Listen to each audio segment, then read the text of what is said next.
Hello friends. तो आज हम डिस्कस करेंगे लाइन वीवर वर्क प्लॉट के बारे में, ठीक है ना। बेसिकली ये लाइन वीवर वर्क प्लॉट जो है वो आपको बायोमॉलिक्यूल्स के अंदर जो एंजाइम की काइनेटिक्स है उससे रिलेटेड है, ठीक है ना। तो वहाँ पे ये जो इक्वेशन है हमारा माइकेलिस मेंटेन इक्वेशन, बेसिकली उसके बारे में उन्होंने बात कर रखी है, ठीक है ना। कि ये वी मैक्स के बारे में आपसे पूछा जाता है, एस रिप्रेजेंट सबस्ट्रेट कंसंट्रेशन, इसके बारे में भी पूछते हैं, ठीक है ना। ये के एम जो वैल्यू है इसके बारे में भी उन्होंने चर्चा करी है। तो बेसिकली वो जो अलग अलग वो बात करते हैं, वो बात ये कहीं ना कहीं ये इसी इक्वेशन से वो डिराइव होके आता है, ठीक है ना। तो ये सिंपल सा माइकेलिस मेंटेन इक्वेशन है जिसको हम लोग V naught is equal to V max into S upon K M plus S, ये सिंपली माइकेलिस मेंटेन इक्वेशन कहलाता है, ठीक है ना। अब यहाँ से इस इक्वेशन से हम क्या क्या चीज़ें इंटरप्रेट कर सकते हैं, यहाँ से क्या क्या चीज़ों के बारे में हम आइडिया लगा सकते हैं, हम उसके बारे में बेसिकली यहाँ पे बात करेंगे, ठीक है ना। देखिए, तो हमारे पास ये जो इक्वेशन है, अगर हम इस इक्वेशन को उल्टा करके लिखने की कोशिश करें, देखिए जैसे अगर इसको उल्टा लिखने की कोशिश करेंगे तो क्या होगा कि ये पूरी वैल्यू जो है, ठीक है ना, तो ये 1/v0 हो जाएगा, 1 ऊपर गया v0 नीचे, ठीक है ना। और यहाँ से जब इसको उल्टेंगे तो के एम प्लस एस ऊपर गया, वी मैक्स इंटू एस कहाँ आ गया, नीचे आ गया, ठीक है ना। अब यहाँ पे क्या करना है, नेक्स्ट अगले स्टेप में अगर हम ये नीचे वाला जो पार्ट है, ठीक है ना, जिसको हम लोग हर बोल देते हैं हिंदी में, ठीक है। अगर ये नीचे मतलब हम कह सकते हैं ना कि ये एलसीएम में आएगा तो इसको हम अलग अलग कैसे लिख सकते हैं, देखिए K M plus S upon V max into S, तो वी मैक्स इंटू एस एक तरीके से एलसीएम हो गया, ठीक है ना। तो यहाँ पे हम इसको कैसे लिख सकते हैं, के एम के साथ एक बार इसको लिख दिया हमने K M upon V max into S, ठीक है ना, इतनी value plus S upon V max into S, S upon V max into S, ठीक है, इतना लिखेंगे। अब यहाँ से यस एस से क्या होगा, कैंसिल आउट होगा, उसके बाद हमें फाइनल जो इक्वेशन मिलेगा वो ऐसा कुछ मिलेगा, ठीक है ना। अब ये जो इक्वेशन है बेसिकली ये सिमिलरिटी रखता है किसके साथ, स्ट्रेट लाइन। थोड़ा सा अगर आपको स्ट्रेट लाइन का आइडिया होगा तो ये होता हमारा स्ट्रेट लाइन का equation, basic equation, standard equation, ठीक है ना। तो अब यहाँ पे क्या करना है, यहाँ पे हम चीज़ों को क्या कर सकते हैं कि यहाँ से हम कंपेयर कर सकते हैं।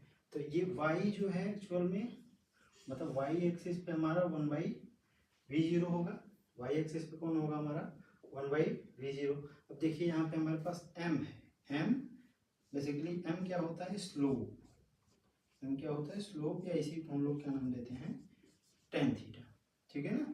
यहाँ पे x जो है वो x एक्सिस को रिप्रेजेंट करता है, ठीक है ना, x जो है वो x एक्सिस को रिप्रेजेंट करता है, y जो होगा वो y एक्सिस को रिप्रेजेंट करेगा ऊपर, ठीक है ना।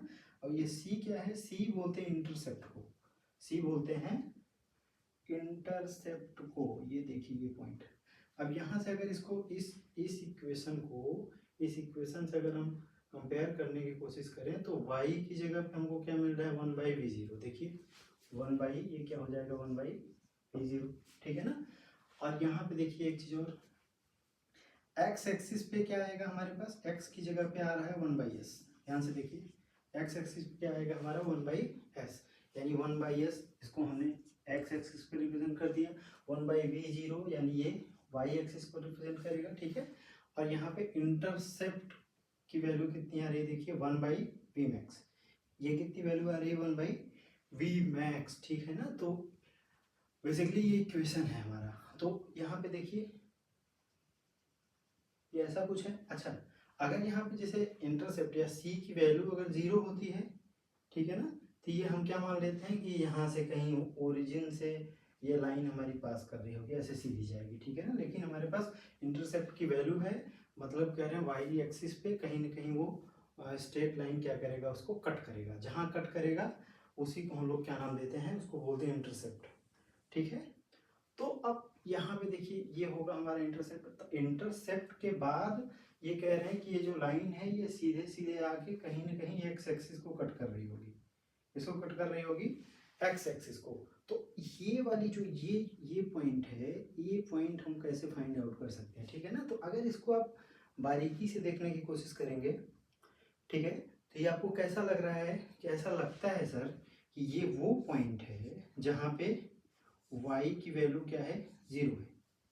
y की वैल्यू क्या है, 0 है। यानी कि इसको हम कैसे बोल सकते हैं कि ये x की वो वैल्यू, x की वो वैल्यू जहाँ पे y की वैल्यू क्या हो जाए, 0 हो जाए। तो ये पॉइंट हमारा वो पॉइंट होगा। तो इसको हमें फाइंड आउट अगर करना है इस इक्वेशन के हिसाब से, तो हम इसको कैसे करेंगे सर, ठीक है, ये y एक्सिस को क्या करेंगे, 0 करेंगे। तो 1/v 0 की जगह पे हम क्या लिख देंगे, 0 लिख देंगे। देखिए, और उसके बाद हमारे पास क्या बचा है, km by V max into 1/s plus 1/v max, ऐसा कुछ हमारे पास बचा है, ठीक है ना। तो अब ये कह रहे हैं ये वैल्यू तो हमारी 0 हो गई, ये वैल्यू हमारी क्या हो गई, 0 हो गई। तो अगर हम इसको हम ट्रांसफर करें तो हम इसको और कैसे लिख सकते हैं सर, km, देखिए km by V max into 1/s, ठीक है। इसको यहीं रखते हैं और हम यहाँ से इसको ट्रांसफर कर देते हैं। इसको यहीं रखिए या तो किसी एक को ट्रांसफर करेंगे। तो अगर इसको यहीं रखते हैं, इस वैल्यू को आप ट्रांसफर करेंगे तो ये कितना, इस वैल्यू हो जाएगी 1/v मैक्स का नेगेटिव, ठीक है ना। तो बेसिकली हमें चाहिए क्या, हमें चाहिए, देखिए हमें चाहिए क्या कि y इज इक्वल टू 0 पे x की वैल्यू, ठीक है। x मतलब 1/s, x मतलब 1/s, तो ये कितना हो जाएगा, देखिए यहाँ से v मैक्स से कट जाएगा, ठीक है। तो ये वैल्यू कितनी आ जाएगी, यानी 1/s की वैल्यू आएगी हमारे पास माइनस ऑफ 1/km, ठीक है ना, माइनस ऑफ 1/km। मतलब ये वाला जो पॉइंट है इसको हम कैसे रिप्रेजेंट करेंगे, -1/km से। यहाँ तक समझ में आ गया, ठीक है ना। अब वहाँ पे आप जब एंजाइम की काइनेटिक्स में आप इसको पढ़ने की कोशिश करेंगे तो वहाँ पे 3 तरीके का, मतलब बेसिकली ये 3 तरीके से कॉम्पिटिटिव इनिबिशन होता है, सॉरी 3 तरीके से ये इनिबिशन होता है। एक को बोलते हैं कॉम्पिटिटिव इनिबिशन, दूसरे को बोलते हैं नॉन कॉम्पिटिटिव इनिबिशन, और तीसरा एक और इनिबिशन होता है जिसको बोलते हैं अनकॉम्पिटिटिव इनिबिशन। तो बेसिकली वो अनकॉम्पिटिटिव इनिबिशन के बारे में उन्होंने कोई चर्चा नहीं की है, तो हम लोग भी ऑब्वियस सी बात है हम यहाँ ज़्यादा उसके बारे में बात नहीं करेंगे। तो ये जो दोनों बातें हैं ना, ये दोनों बातें हैं, उसको हम लोग क्या कर सकते हैं, यहाँ से इस ग्राफ की मदद से उसको हम इंटरप्रिटेट कर सकते हैं, ठीक है। तो इंटरप्रिटेशन कैसे होगा, देखिए सबसे पहले तो आपको ये दोनों पॉइंट याद रखने हैं। क्या याद रखना है कि कॉम्पिटिटिव, जैसे ये डायरेक्ट क्वेश्चन पूछा जाता है आपसे कि कॉम्पिटिटिव इनिबिशन के केस में km और v मैक्स की वैल्यू पे क्या फर्क पड़ता है, ठीक है ना। तो कॉम्पिटिटिव इनिबिशन में देखिए km ऐसे ध्यान रखना है, कंपटीशन km, तो km की वैल्यू क्या होगी, बढ़ेगी, और v मैक्स की वैल्यू क्या होती है, अनचेंज रहती है, ठीक है ना। तो पहला पॉइंट ये आपको मेमोराइज करना है, ध्यान में रखना है।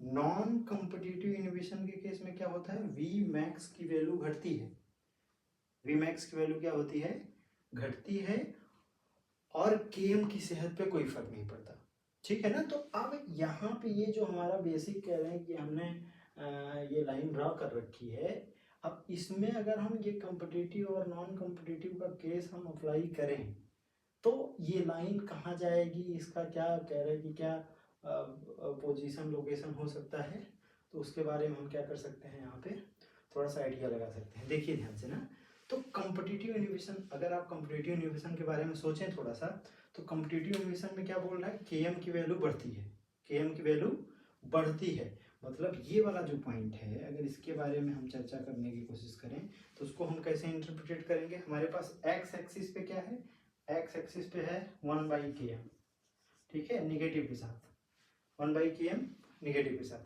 ये है 0,0, ये है हमारे पास 0,0। अब यहाँ पे क्या बोल रहे हैं कि के एम की वैल्यू बढ़ रही है, तो आप खुद सोचिए कि अगर यहाँ से के एम की वैल्यू हम बढ़ाएंगे, के एम की वैल्यू बढ़ाएंगे तो ओवरऑल इतनी वैल्यू जो है, ठीक है ना, अगर के एम की वैल्यू बढ़ेगी, के एम की वैल्यू बढ़ेगी तो 1/km की वैल्यू क्या होगी, घटेगी।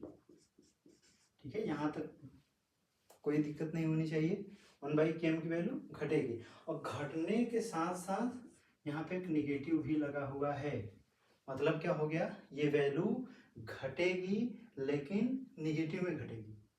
ठीक है ना, ये वैल्यू घटेगी लेकिन निगेटिव में घटेगी। अब निगेटिव में घटने का क्या मतलब है उसको समझिए। देखिए जैसे यहाँ पे हमारे पास ये 0 है, तो यहाँ पे कहीं -1 होगा, यहाँ कहीं -2 होगा, यहाँ कहीं -3 होगा, यहाँ कहीं -4 होगा, यहाँ कहीं -5 होगा एंड सो ऑन। बोलिए, ठीक है ना। तो ये वैल्यू बोल रहे हैं कि ये निगेटिव में घटेगी, तो निगेटिव में घटने का मतलब क्या है, निगेटिव में घटने का मतलब क्या है कि ये वाली जो वैल्यू, ये वाला हमारा पॉइंट है, ये कहीं आगे की तरफ शिफ्ट होगा, ये कहीं आगे की तरफ शिफ्ट होगा। अब तो ये तो एक्स एक्सिस की बात होगी, ठीक है सर, ये आगे की तरफ मतलब ओरिजिन की तरफ शिफ्ट होगा। और दूसरा जो पॉइंट है 1/Vmax, यहाँ देखिए, यहाँ क्या बोल रहे हैं कि Vmax की वैल्यू क्या होगी, अनचेंज होगी। तो Vmax नहीं बदलेगा, Vmax नहीं बदलेगा, यानी ये पॉइंट यहीं कहीं रहेगा। ठीक है ना, ये पॉइंट यहीं कहीं रहेगा। अब इसको हम कैसे इंटरप्रिटेट कर सकते हैं, तो मतलब क्या हो गया कि हमारे पास जो लाइन आएगी, हमारे पास जो लाइन आएगी कि हम बोलेंगे कि ये वाला पॉइंट सर हमारा यहीं रहेगा, ये यहाँ कहीं इसको ऐसे कट करेगी, ठीक है ना, ये इसके बाद ऐसे निकल जाएगी।